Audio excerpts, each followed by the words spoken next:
एक ओंकार सतनाम करता पुरख निर्भय निर्वैर अकाल मूरत आजुनी सैभं गुर प्रसाद।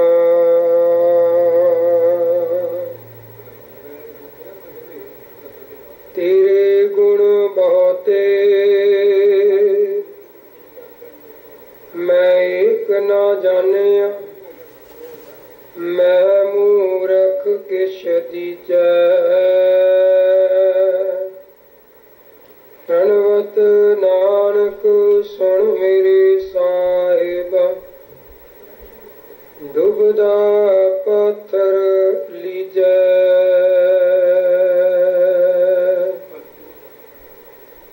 तेरे कवन कवन गुण कह कह गावां, तू साहिब गुणी निदाना। तुमरी महिमा बरन ना सको, तू ठाकुर ऊच भगवाना।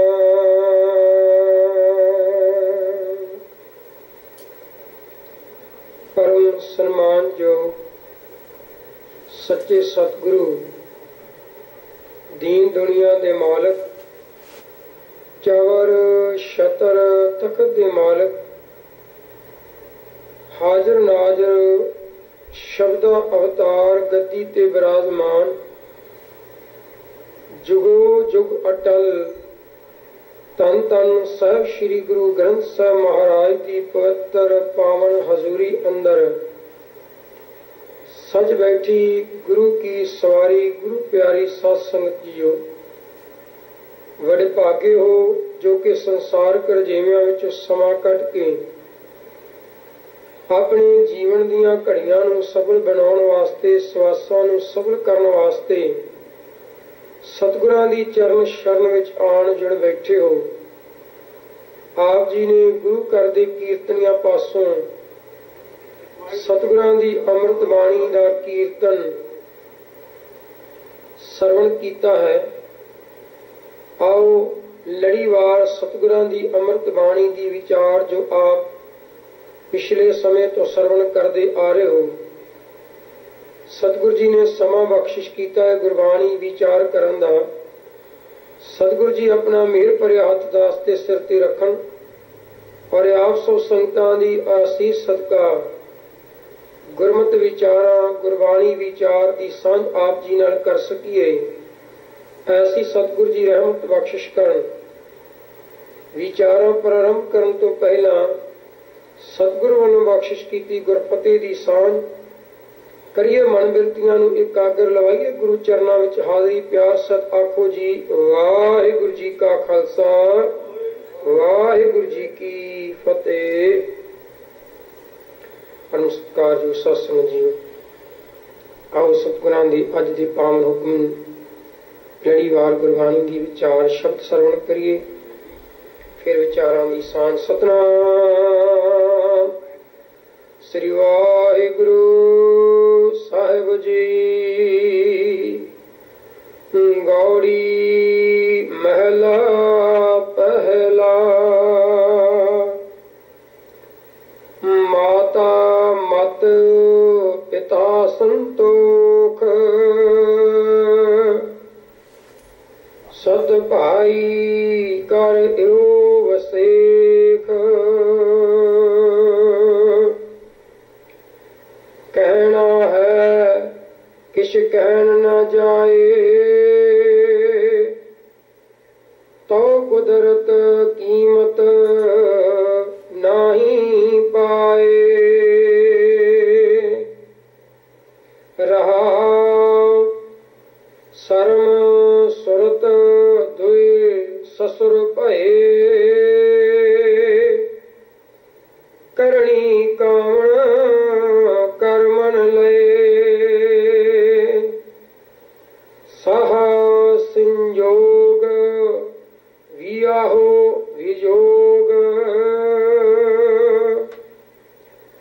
सच संतत कहो नानक जोग,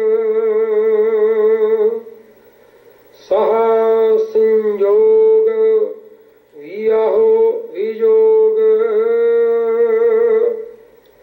सच संतत कहो नानक जोग। वाहिगुरु जी का खालसा, वाहिगुरु जी की फतेह। सत्कारयोग सत्संग जीओ, आप जी ने परम पिता त्रिलोकी दे मालक जगत गुरु गुरु नानक साहब महाराज की पवित्र पावन रसना तो उच्चारण किया। राग गौड़ी के अंदर श्री गुरु ग्रंथ साहब महाराज जी के अंग 151 उत्ते सबाईमान सतगुरुओं की पावन रसना तो उच्चारण किया, आप जी ने श्रवण किया है।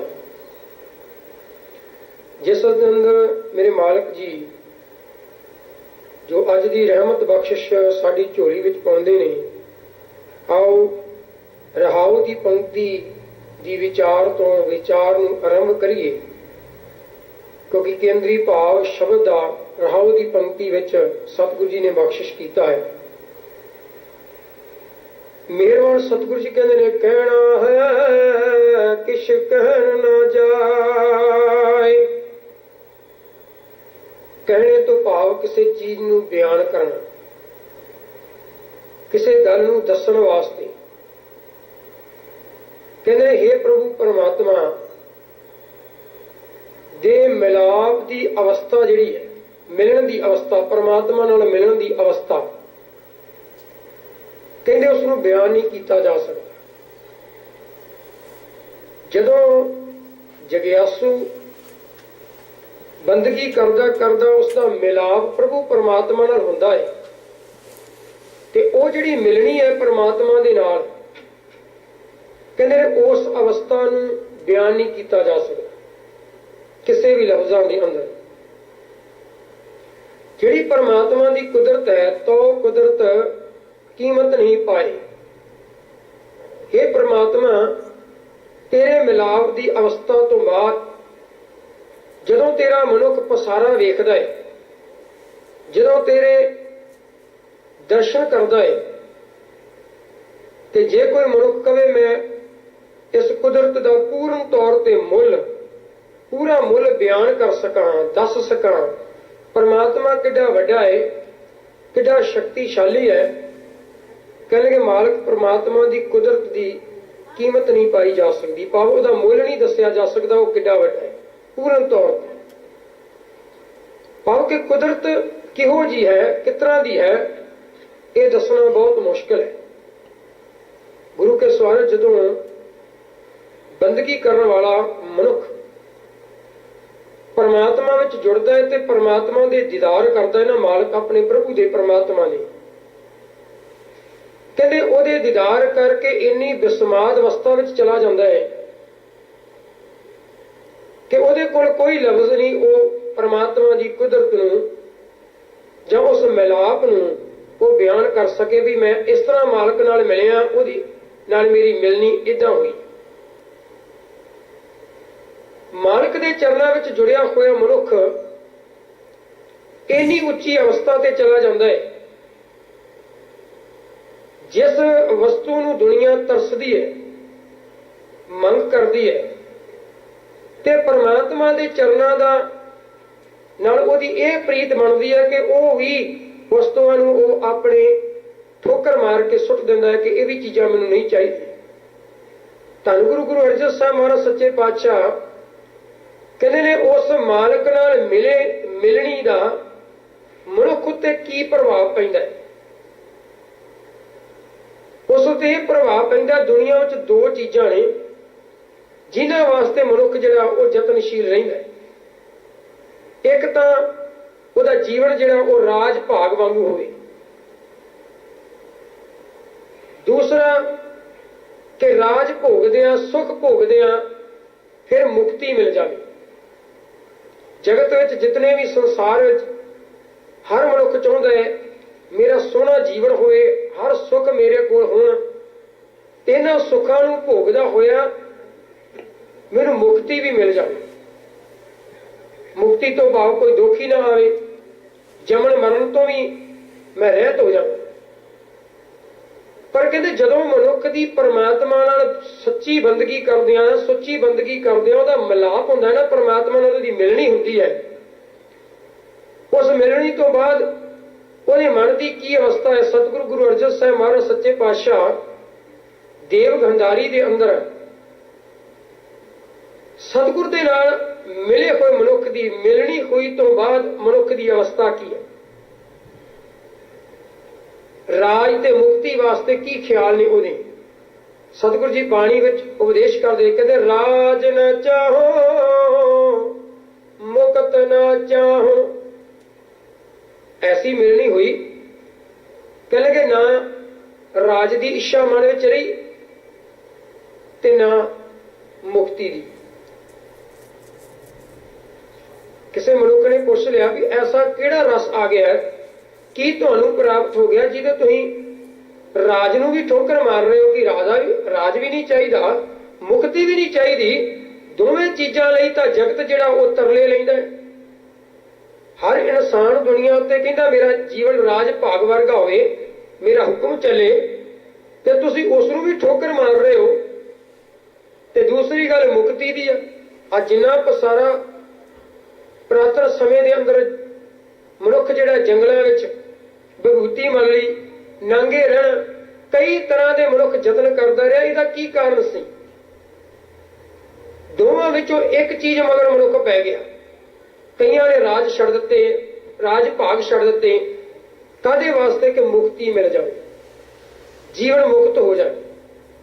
ਪਰ ਕਮਾਲ ਦੀ ਗੱਲ, ਸਤਿਗੁਰੂ ਗੁਰੂ ਅਰਜਨ ਸਾਹਿਬ ਮਹਾਰਾਜ ਉਸ ਅਵਸਥਾ ਨੂੰ ਬਿਆਨ ਕਰਦੇ ਨੇ ਜਿੱਥੇ ਨਾ ਰਾਜ ਚਾਹੀਦਾ, ਨਾ ਰਾਜ ਦੀ ਲੋੜ ਰਹੀ ਤੇ ਨਾ ਮੁਕਤੀ ਦੀ ਕੋਈ ਇੱਛਾ ਮਨ ਵਿੱਚ। ਕਿਹੜਾ ਰਸ ਹੈ, ਕਿਹੜਾ ਆਨੰਦ ਮਨੁੱਖ ਨੂੰ ਮਿਲਿਆ ਹੈ? ਸਤਿਗੁਰੂ ਗੁਰੂ ਅਰਜਨ ਸਾਹਿਬ ਮਹਾਰਾਜ ਕਹਿੰਦੇ ਨੇ ਰਾਜ ਨਾ ਚਾਹੋ ਮੁਕਤ ਨਾ ਚਾਹੋ, ਮਨ ਪ੍ਰੀਤ ਚਰਨ ਕਮਲਾਰੇ। ਤੇ ਮੇਰੀ ਜਿਹੜੀ ਪ੍ਰੀਤ ਹੈ ਇਹ ਪਰਮਾਤਮਾ ਦੇ ਚਰਨਾਂ ਵਿੱਚ ਜੁੜੀ ਰਹੇ, ਬਣੀ ਰਹੇ ਪਰਮਾਤਮਾ ਨਾਲ, ਮੇਰੀ ਸੁਰਤੀ ਪਰਮਾਤਮਾ ਨਾਲ ਲੱਗੀ ਰਹੇ। ਤੇ ਆਮ ਇਨਸਾਨ ਦੇ ਮਨ ਵਿੱਚ ਵਰਨਾ ਆਇਆ ਕਿ ਜਿਹੜੀ ਗੱਲ ਤੁਸੀਂ ਮੰਗ ਕਰਦੇ ਹੋ, ਜਿਹੜੀ ਪ੍ਰੀਤ ਦੀ ਤੁਸੀਂ ਗੱਲ ਕਰਦੇ ਹੋ, ਚਰਨਾਂ ਦੀ ਪ੍ਰੀਤ ਦੀ ਗੱਲ ਕਰ ਰਹੇ ਹੋ, ਉਹਨਾਂ ਦਾ ਸਵਾਦ ਕੈਸਾ ਹੈ, ਕਿਸ ਤਰ੍ਹਾਂ ਦਾ ਉਹ ਆਨੰਦ ਹੈ, ਉਹਨੂੰ ਬਿਆਨ ਕਰ ਸਕਦੇ ਹੋ? ਗੁਰੂ ਸਵਾਰਿਓ, ਜਦੋਂ ਚਰਨਾਂ ਦੀ ਗੱਲ ਆਉਂਦੀ ਹੈ ਕਈ ਵਾਰ ਸਾਡੇ ਮਨ ਦੇ ਅੰਦਰ ਇੱਕ ਭੁਲੇਖਾ ਪੈ ਜਾਂਦਾ ਹੈ। ਅਸੀਂ ਸੋਚਦੇ ਹਾਂ ਵੀ ਚਰਨ ਜਿਹੜੇ ਸਾਨੂੰ ਮਨੁੱਖ ਦੀ ਦੇਹੀ ਦੇ ਚੰਮ ਦੇ ਚਰਮ ਦਿਖਦੇ ਆ, ਸ਼ਾਇਦ ਇਹਨਾਂ ਚਰਨਾਂ ਦੀ ਪ੍ਰੀਤ ਕੀਤੀ ਹੈ। ਗੁਰੂ ਨੇ ਸਾਨੂੰ ਦੇਹ ਨਾਲ ਨਹੀਂ ਜੋੜਿਆ, ਗੁਰੂ ਨੇ ਸਾਨੂੰ ਸ਼ਬਦ ਨਾਲ ਜੋੜਿਆ। ਕਿਹੜੇ ਚਰਨਾਂ ਦੇ ਨਾਲ ਪ੍ਰੀਤ ਹੈ, ਕਿਹੜੇ ਚਰਨ ਗੁਰੂ ਕਾ ਸਿੱਖ ਆਪਣੇ ਹਿਰਦੇ ਦੇ ਅੰਦਰ ਵਸਾਉਂਦਾ ਹੈ, ਉਹ ਸਾਨੂੰ ਬਾਣੀ ਵਿੱਚੋਂ ਪਤਾ ਲੱਗਦਾ ਹੈ। ਕਿਤੇ ਇਸ ਭੁਲੇਖੇ ਵਿੱਚ ਨਾ ਆ ਜਾਈਏ ਵੀ ਸ਼ਾਇਦ ਗੁਰੂ ਸਾਹਿਬ ਚਰਨਾਂ ਦੀ ਗੱਲ ਕਰਦੇ ਤਾਂ ਅਸੀਂ ਕਿਸੇ ਸਾਧ ਦੇ ਚਰਨਾਂ ਦੇ ਉੱਤੇ ਡਿੱਗ ਪਈਏ। ਕਿਸੇ ਮਨੁੱਖ ਦੇ ਬੰਦੇ ਦੇ ਚਰਨ ਆਪਣੇ ਅੰਦਰ ਨਹੀਂ ਰੱਖੇ ਜਾ ਸਕਦੇ। ਹਿਰਦੇ ਦੇ ਅੰਦਰ ਕਿਹੜੇ ਚਰਨ ਦੀ ਗੱਲ? ਸਤਿਗੁਰੂ ਜੀ ਕਹਿੰਦੇ ਹਿਰਦੇ ਚਰਨ ਸ਼ਬਦ ਸਤਿਗੁਰ ਕੋ। ਗੁਰੂ ਦੇ ਸ਼ਬਦ ਦੇ ਚਰਨ ਜਿਹੜੇ ਨੇ, ਗੁਰੂ ਦਾ ਸ਼ਬਦ ਆਪਣੇ ਹਿਰਦੇ ਦੇ ਅੰਦਰ ਵਸਾਉਣਾ। ਗੁਰੂ ਦੇ ਚਰਨ ਜਿਹੜੇ ਨੇ ਗੁਰੂ ਦਾ ਸ਼ਬਦ ਹੈ, ਜਿਸ ਨੇ ਸਾਨੂੰ ਜੀਵਨ ਜਾਤ ਬਖਸ਼ਿਸ਼ ਕਰਨੀ। ਮੇਰੇ ਸਤਿਗੁਰੂ ਜੀ ਕਹਿੰਦੇ ਹਿਰਦੈ ਚਰਨ ਸ਼ਬਦ ਸਤਿਗੁਰ ਕੋ, ਨਾਨਕ ਬਾਂਧਿਓ ਪਾਲ। ਇਹ ਗੱਲ ਆਪਣੇ ਪੱਲੇ ਬੰਨ ਲਈ ਕਿ ਗੁਰੂ ਦਾ ਸ਼ਬਦ ਗੁਰੂ ਦੇ ਚਰਨਿਆ, ਨਾ ਕਿ ਤੂੰ ਮਤ ਸੋਚੀ ਸ਼ਾਇਦ ਕਿਸੇ ਦੇਹਧਾਰੀ ਮਨੁੱਖ ਦੇ ਚਰਨਾਂ ਨੂੰ ਗੁਰੂ ਦੇ ਚਰਨਾਂ ਸਮਝ ਲਈ, ਉਹਨੂੰ ਨਾ ਆਪਣੇ ਮਨ ਵਿੱਚ ਟਿਕਾਉਣ ਦਾ ਯਤਨ ਕਰੀ। ਆਪਣੇ ਹਿਰਦੇ ਦੇ ਅੰਦਰ ਕੇਵਲ ਚਰਨ ਗੁਰੂ ਦੇ ਸ਼ਬਦ ਦੇ ਟਿਕਾਉਣੇ। ਪੁੱਛਲੇ ਮਨੁੱਖ ਕਹਿੰਦਾ ਵੀ ਹੈ ਐਸਾ ਜਿਹੜੀ ਪ੍ਰੀਤ ਤੁਸੀਂ ਗੁਰੂ ਦੇ ਚਰਨਾਂ ਨਾਲ, ਗੁਰੂ ਦੇ ਸ਼ਬਦ ਨਾਲ ਜੋੜ ਕੇ ਕਹਿੰਦੇ ਮੇਰੀ ਪ੍ਰੀਤ ਟੁੱਟੇ ਨਾ, ਉਹਨਾਂ ਦਾ ਰਸ ਤਾਂ ਬਿਆਨ ਕਰੋ, ਉਹਦਾ ਆਨੰਦ ਬਿਆਨ ਕਰ ਸਕਦੇ ਸੋ? ਭਗਤ ਕਬੀਰ ਸਾਹਿਬ ਕਹਿੰਦੇ ਕਬੀਰ चरण कमल की मौज को कहो कैसे उन्मान, कहबे को शोभा नहीं देखा ही परवान। कह लगे वो जेडे चरण कमलों की जी मौज है, जोड़ा वो प्यार आ, जी वो मिलनी आ, जोड़ा वो मिलाप आ आत्मक अवस्था का, उसनों इस रसना राही बयान नहीं किया जा सकता। उसका रस, उसका आनंद जोड़ा है, रसना दे कोल कोई ऐसे लफ्ज नहीं है जिहदे नाल उस रस नूं, उस आनंद नूं वो बयान कर सके, उस खेड़े नूं बयान कर सके। बस इक्को ही गल है, बस उसनूं देखदियां देखदियां जिहड़े नेत्र ने, जिहड़े आत्मक नेत्र ने, वो रजदे नहीं, उन्हां नूं आनंद आई जांदा है, आनंद आई जांदा है। क्योंकि सतगुरां दे पावन शब्द कहंदे तन मन होए निहाल जां गुर देखा सामणे। कहंदे तन मन सारा शरीर पवित्र हो गया, रूह पवित्र हो गई।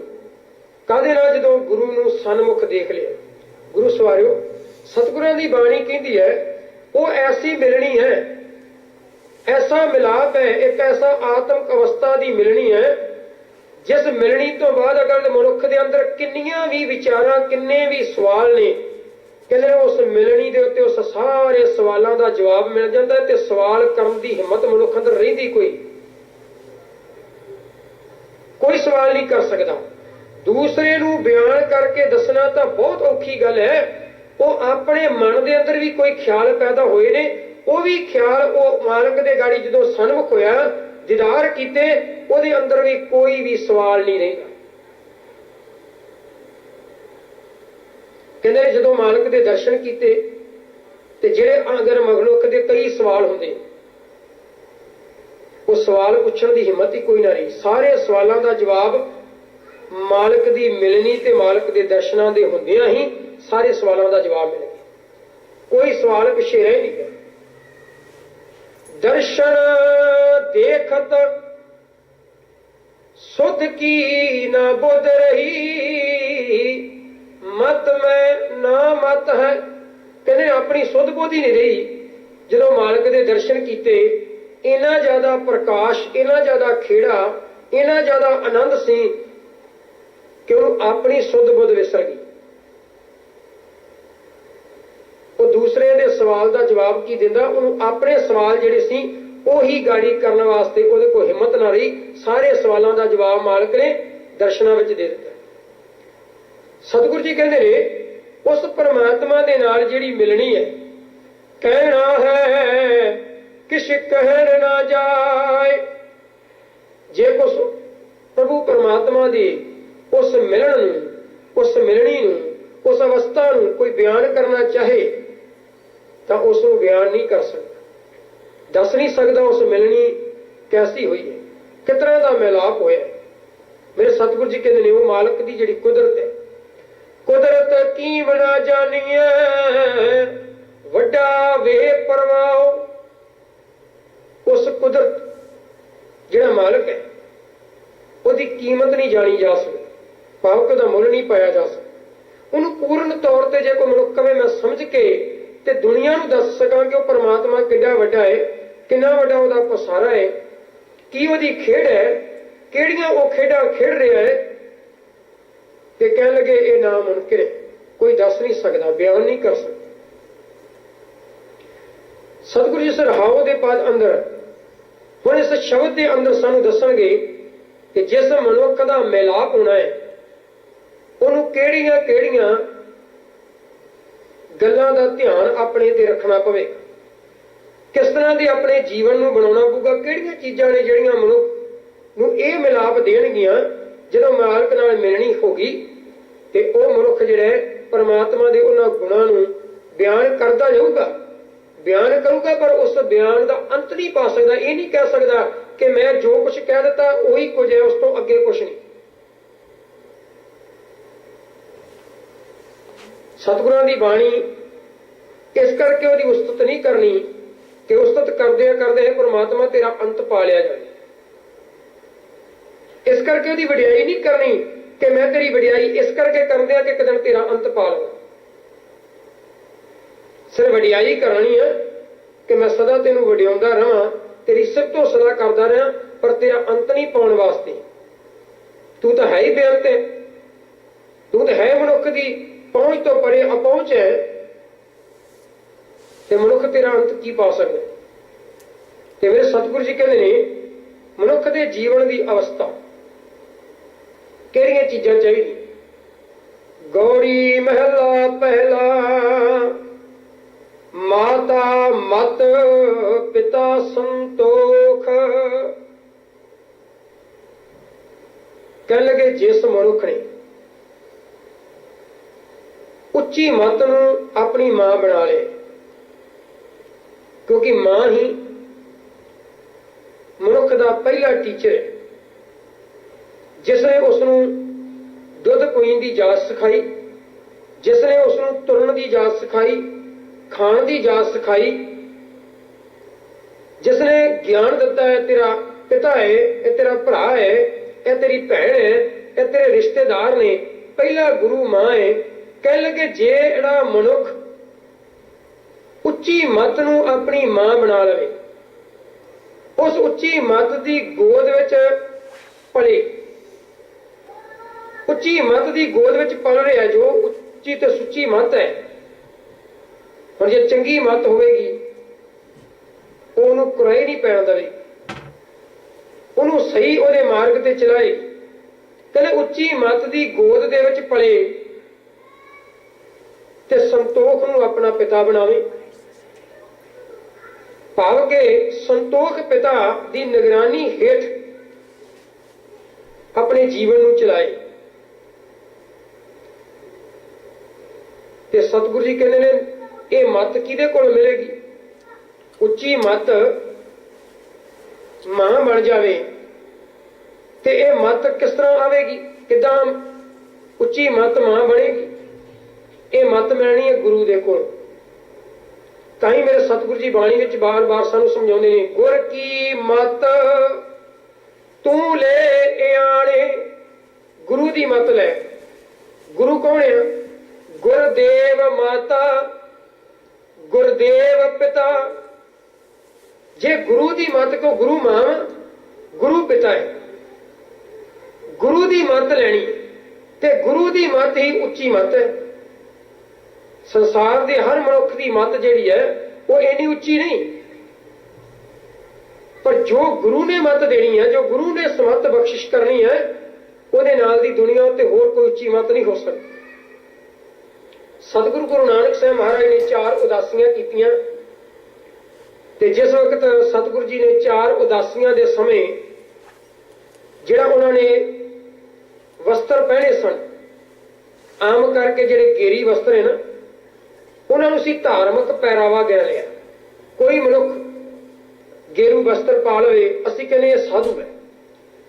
वस्त्रां दा नाम साधु नहीं है गुरु प्यारिओ। ये गेरी वस्त्र तां पाए जाते सी कि ये मेले घट हुंदे ते जिहड़े लोग परमात्मा की बंदगी वास्ते या परमात्मा नाल जुड़न वास्ते कोई बार बार तक कपड़े धोने नहीं ते उन्होंने वो वस्त्र पहन लैने ते लंबा समा वो वस्त्र धोण की लोड़ नहीं सी पैंदी। उहदे उत्ते जिहड़ा कट्टा मिट्टी सी घट चमकदा सी, घट मैले हुंदे सन। सतगुरु गुरु नानक साहब महाराज ने जो इस फेरियां नूं लाया ते उन्होंने वस्त्र पहन लए। 4 उदासियां दे अंदर ये वस्त्र पहन के सतगुरु जी रहे ते जिस वक्त 4 उदासियां तो बाद करतारपुर की धरती अपने घर विच आए, उन्होंने ये वस्त्र ला के संसारी वस्त्र पहन लए। भाव के जिहड़े हुण घर विच आ गए आ, पत्नी कोल है, रोज धुप सकते हैं वस्त्र, ते जदों दूर दरांडे मनुख यात्रा ते गया, अज दा समा नहीं सी कि मशीनां दे विच पाए कपड़े जिथे मर्जी धो लो, ਜਾਂ जिथे मर्जी किते टूटी वगदी आ मनुख कपड़े धो सकता है। उस समय के अंदर नहरां दरियावां दे उत्ते कपड़े धुपदे सन। फिर जिस बंदे ने किन्ने किन्ने मील रोज तुरना है, वो किन्ने क वस्त्र नाल अपने मगर चुक के तुरया फिरू। कोई समा ये थोड़ा सी भी प्लेन चल गए, गड्डियां चल गईयां, जहाज़ां दे चले गए, आपां इहो जिहा कोई साधन नहीं सी। उस वक्त बहुत ज्यादा साधन तुर के सी, तुर के जाना, गड्डियां ते जाना, घोड़ियां ते जाना, कट्टा मिट्टी उड्डना, जिस वे सतगुरु गुरु नानक साहब महाराज जगत नूं तारते हुए करतारपुर की धरती ते आ गए, 4 उदासियां कीतियां ते उन्होंने एक अपने जिहड़े वस्त्र सन वो पहन ला दिते ते संसारी दुनियावी वस्त्र पहन ले भी जिहड़े रोज धुप सकते सन। जब सतगुरु सच्चे पातशाह जी के नाल मिलाप होया जोगियां दा, उस तो बाद 5वीं उदासी जी नूं अचल बटाले की गल करते जिथे सतगुरु जी गए, उत्थे जोगी मिल पाए सतगुरु जी नूं। उस वक्त उन्होंने जिहड़े वस्त्र पहने सन वो आम संसारी वस्त्र सन ते उन्होंने उन्होंने गाड़ी गल कर दी, कह लगे भी तुसीं आ जिहड़े वस्त्र पहने आ ये की कीता तुसीं। भाई गुरदास जी ने एक पौड़ी लिखी उस संबंध दे विच, कहंदे ने खादी खुणस जोगी सरा गोष्ठ करन सबे उठ आई। उन्होंने सतगुरु गुरु नानक साहब जी महाराज ने देखा, पहला भी मिले सन, उस वक्त उन्होंने गेरू वस्त्र पहने सन ते जब गुरु नानक साहब महाराज ने देखा तो इन्होंने कोल उठ के आ गए गोष्ठ करने वास्ते, विचारा करने वास्ते, ते मन में ईर्खा यह की भी ये तो पहला साधु बने सी, इन्होंने कोल साधुओं वाले कपड़े सन, अज ये संसारी कपड़े पाई फिरदे। गल आपां विचार कर रहे हैं मत माता, माता मत गुरु दी मत। जे गुरु अधूरा होवे, गुरु पूरा नहीं तो उसकी मत भी पूरी नहीं होगी। ताही मेरे सतगुरु ने बाणी में लिखना कि गुर पूरा जिन सिमरिया सेई भये निहाल। गुरु पूरा, जे अधूरा गुरु है तो अधूरे गुरु के नाल गति नहीं होगी, पार उतारा नहीं होगा। कहने खादी खुणस जोगी सरा गोष्ठ करन सबे उठ आई। पुछे जोगी भंगरनाथ तो दुध क्यों कांजी पाई। कांजी का मतलब क्या भी कह लगे गुरु नानक देव जी अब तुसी आ की कीता। भंगरनाथ जो जोगी सी सतगुरु के गड़ी सवाल करता है कि कीता तुसी। वो कहते जी जो तुसी जोगियां दे वस्त्र पहने सन वो दुध सी ते आ वस्त्र ला के फकीरपुणा छड्ड के तुसी गृहस्थ जीवन में आ गए कि दुध में तुसी कांजी पाती, सारा दुध खराब कर दिता जी। फिटिया झाटा दुध दा रिड़किया मक्खन हाथ ना आई। कह लगे कांजी दुध विच पै जावे ते मक्खन नहीं आवेगा। भेख उदार उदास दा उदासी दा भेख उतार के वध क्यों संसारी रीत चलाई। ते तुसी आ जिहड़ी संसारी कपड़े क्यों पहन ले। जे पहला चंगे भले तुसी जिहड़े सी उदासी सो, हुण तुसी क्यों संसारी बन गए। ते मेरे सतगुरु गुरु नानक साहब महाराज ने उन्होंने जवाब दिता है कि तेनू जिहड़ी मां मिली है ना, मां गुरु, इत्थे मां गुरु नूं वरतिया मां। कहे नानक आखे भंगरनाथ तेरी मां कुचजी आही। जिहड़ी तेरी मां गुरु मां ना वो कुचजी है, उन्हें तेनू सही ज्ञान नहीं दिता। क्यों केड़ा ज्ञान सही नहीं दिता। वो कहते भांडा धोए ना जातियो भाए कुचजे फुल सड़ाई। कह लगे भांडा नहीं धोता, साफ नहीं किया, पूरा ज्ञान नहीं दिता, अज्ञानता तेरे कोल, तेरा गुरु भी पूरा नहीं। क्यों? क्योंकि होए अतीत गृहस्थ तज। कदी कोलों अतीत बनया, गृहस्थ नूं छड्ड के अतीत बन गया, गृहस्थी तो मुनकर हो गया, परिवार पिछे बच्चों नूं रोंदियां छड्ड दिता। ते होया की तेरी मां क्यों कुचजी है, क्यों उन्होंने समझ नहीं, अधूरी अधूरा गुरु है। तेरी होए अतीत गृहस्थ तज फिर उन्हां के घर मंगण जाई। कहते कमाल की गल, गृहस्थ छड्ड दिता, अतीत बन गया, ते फिर उन्होंने घरे जाके झूठा कहना लिया मैनू खैर पा रोटी बना इच पा, मैनू भुख लगी आ, अपनी पेट की अग की पूर्ति लई गृहस्थियां के घरां दे विचों ही प्रशादा मंगदा। इहदा मतलब किन्नी कि तेरी मां सियाणी सी जिन्हें तेनू अतीत ते बना दिता, तेरा घर बार ते छड़ा दिता, ते तेरी भुख उत्ते कंट्रोल ना करवा सकिया। भुख तो तेरे पेट की अग नूं तो तू बुझा ना सकिया, उन्हें इस जोग नाल जो तप दे नाल। क्योंकि बाणी भगत जी कहते हैं प्रीता मौतों भुख बुरी, कहने मौत नालों भी भैड़ी भुख है। राती सुते खा के दिने फिर खड़ी। रात को बंदा 4 रोटियां खा के रज के सौंदा है, सवेरे फिर खो पैन लग पई, कहता लियाओ रोटियां, लियाओ चाह, लियाओ चीजां बस खाण नूं। कहणगे मौत नालों भी भैड़ी आ, ते तू इस भुख उत्ते ते कंट्रोल नहीं कर सकिया। तेरी मां ने तेनू ये ढंग ही नहीं दसिया। ते मेरे सतगुरु जी कहते बिन दिते किश हथ ना आए। बिना दित्ते कितना मिलूगा? दान कीता कोई पुण्य नहीं कीता, कोई दान नहीं कीता, सिर्फ दान खाण ते टकरिया रिहा। उठिया जदों पेट ने तंग कीता, भुख ने तंग कीता, जाके गृहस्थियां दे घरां दे विच ठोला गाड़ी कीता ते मंग के खप्पर विच पवा के घरे ले आया ते खा लिया। तू तां बोझ है दुनिया दे उत्ते, कोई दुनिया का की भला कर रहा? तू तो दुनिया उत्ते बोझ बन गया, गृहस्थियां उत्ते बोझ बन गया। ते तू फिर भी गृहस्थी लोगों को माड़ा कही जाना, फिर भी गृहस्थ वालियां नूं माड़ा कहना। तू गृहस्थ छड्ड के तू आ जोगी छड्ड के गृहस्थ बन गया। तेरी मां कुचज्जी आई। सतगुरु गुरु नानक साहब महाराज ये भी शब्द जिहड़ा तुसीं सरवण करे, ये भाई गुरदास जी दियां वन, जिहदे विच उन्हां ने उपदेश दिता भंगरनाथ नूं।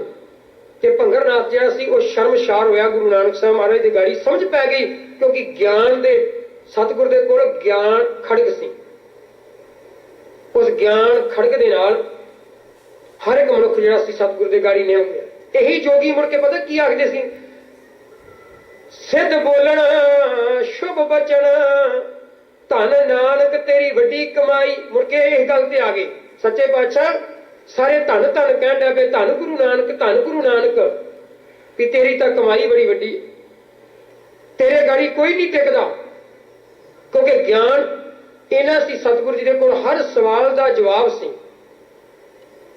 ਜਿਹੜੇ लोग भटके हुए सन उन्होंने सीधे रस्ते पाने वास्ते सतगुरु दे कोल ज्ञान सी। मेरे सतगुरु जी कहते हैं माता मत पिता संतोख।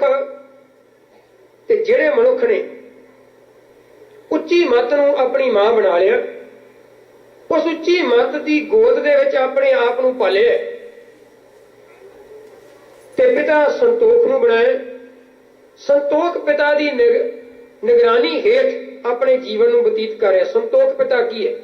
गुरु सवारियो, हर चीज दे अंदर जब पिता ही संतोख नूं बना लिया, हर चीज खाना संतोख ओना खाना जिन्नी लोड़ है। रज गया कोई मनुख गाड़ी 36 पदार्थ रख के बैठा, खा लो, एक माड़ा जा चेक ही कर लो, टेस्ट ही कर लो, कहते नहीं, जिन्नी लोड़ सी छक लिया बस। 36 पदार्थों के उत्ते लोभ नहीं आया, संतोख आ गया, संतोख पिता बना लिया। जिन्नी लोड़ सी जीवन दे विच सौण दी उन्हां सौ लिया, ज्यादा नहीं सुते, संतोख बना लिया पिता कि इन्ना ही सोना जिन्नी लोड़ है शरीर नूं, इस तों वध सोना भी बीमारी का घर है। धन दौलत माया उन्नी क कतर की जिन्नी क लोड़ सी, उस तों वध नहीं उहदे चक्करां विच पिया। बहुता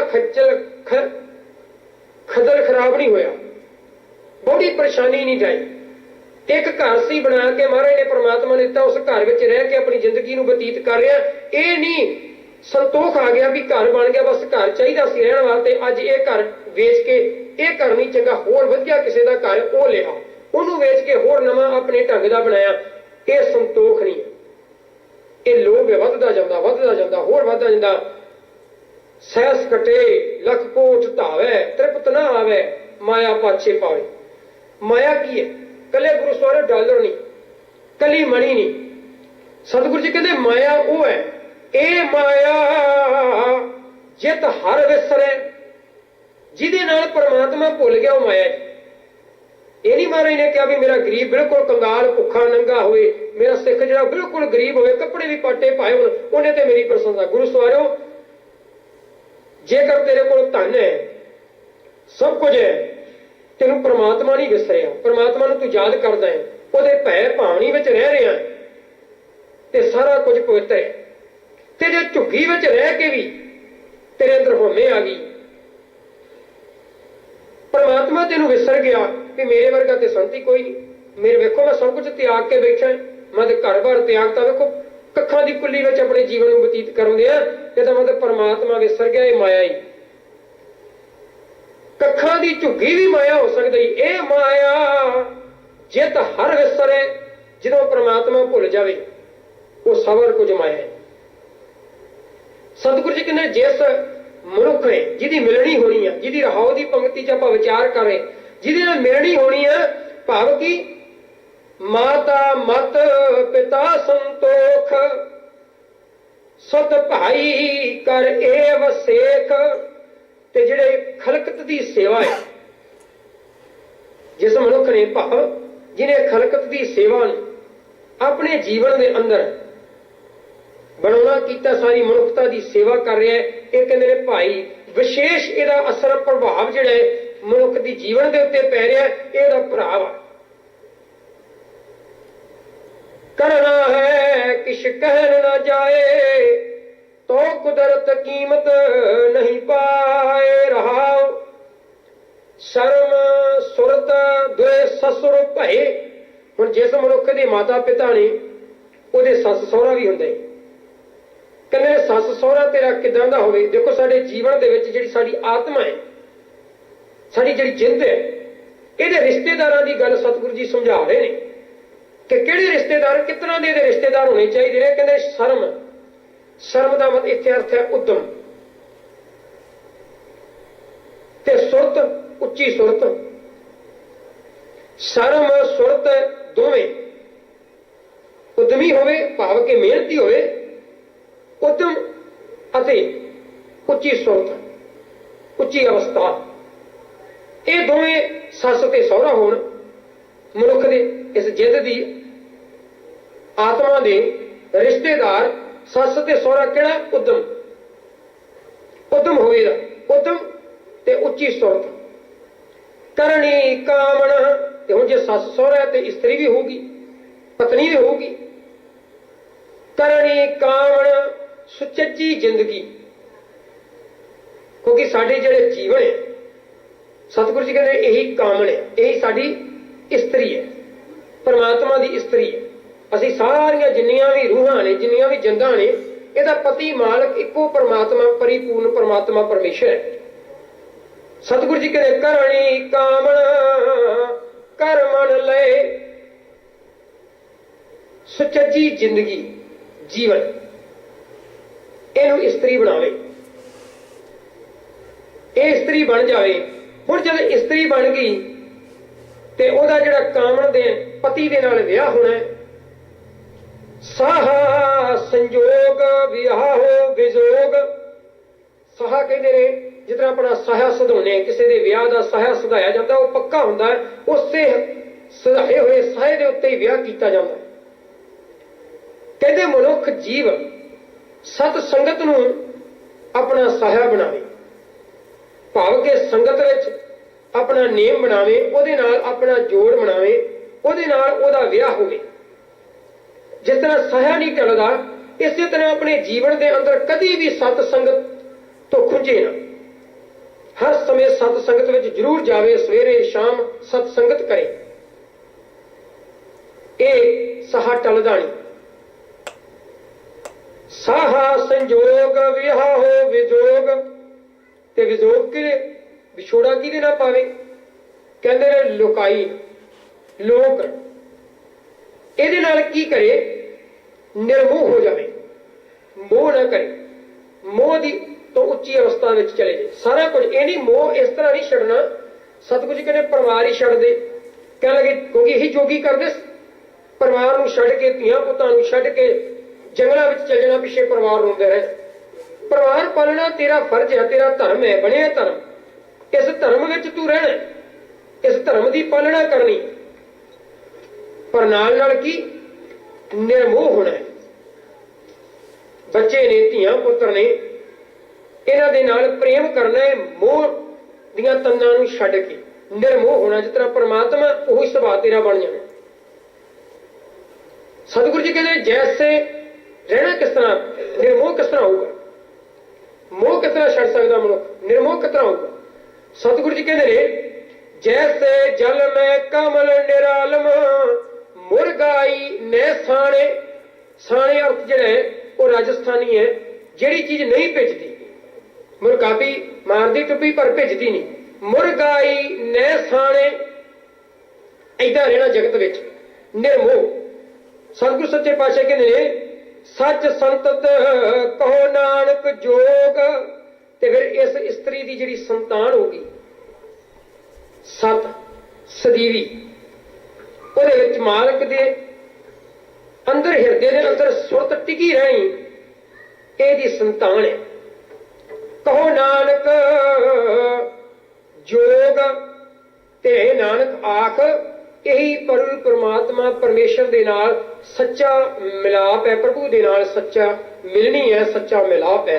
ਇਹ ਮੇਰੇ ਸਤਿਗੁਰਾਂ ਦੇ ਪਾਵਨ ਬਚਨ ਅੱਜ ਦੇ ਹੁਕਮ ਵਿੱਚ ਆਪ ਜੀ ਨੇ ਸਰਵਣ ਕੀਤੇ, ਜਿਸ ਵਿੱਚ ਸਤਿਗੁਰੂ ਜੀ ਨੇ ਉੱਚੀ ਮੱਤ ਸੁੱਚੀ ਮੱਤ ਤੇ ਜੀਵਨ ਗੁਰੂ ਦੇ ਚਰਨਾਂ ਵਿੱਚ ਜੋੜਨ ਦਾ ਇਹ ਢੰਗ ਸਾਨੂੰ ਦੱਸਣ ਦਾ ਯਤਨ ਕੀਤਾ ਹੈ। ਗੁਰੂ ਕਿਰਪਾ ਕਰੇ, ਬਖਸ਼ਿਸ਼ ਕਰੇ, ਰਹਿਮਤ ਕਰੇ, ਇਹ ਵਿਚਾਰਾਂ ਸਾਡੇ ਹਿਰਦੇ ਵਿੱਚ ਵਸ ਜਾਣ, ਅਸੀਂ ਗੁਰੂ ਦੀ ਬਖਸ਼ਿਸ਼ ਦੇ ਪਾਤਰ ਬਣ ਸਕੀਏ। ਦੁਨੀਆਂ ਬੇਅੰਤ ਗਲਤੀਆਂ ਭੁੱਲ ਚੁੱਕਾਂ ਦੀ ਖਿਮਾ ਬਖਸ਼ਿਸ਼ ਕਰਨੀ। ਆਓ ਅਤੀ ਸਤਿਕਾਰਯੋਗ ਭਾਈ ਸਾਹਿਬ ਭਾਈ ਸਤਨਾਮ ਸਿੰਘ ਜੀ ਸੇਵਕ, ਉਹਨਾਂ ਦਾ ਢਾਡੀ ਜਥਾ, ਉਹਨਾਂ ਪਾਸੋਂ ਗੁਰੂ ਇਤਿਹਾਸ ਸਰਵਣ ਕਰੀਏ। ਦਾਸ ਨੂੰ ਬਖਸ਼ੋ, ਸੀਸ ਬਲਾਓ, ਫਤਿਹ ਪਿਆਰ ਸਦਾ ਕੋ ਜੀ। ਵਾਹਿਗੁਰੂ ਜੀ ਕਾ ਖਾਲਸਾ, ਵਾਹਿਗੁਰੂ ਜੀ ਕੀ ਫਤਿਹ।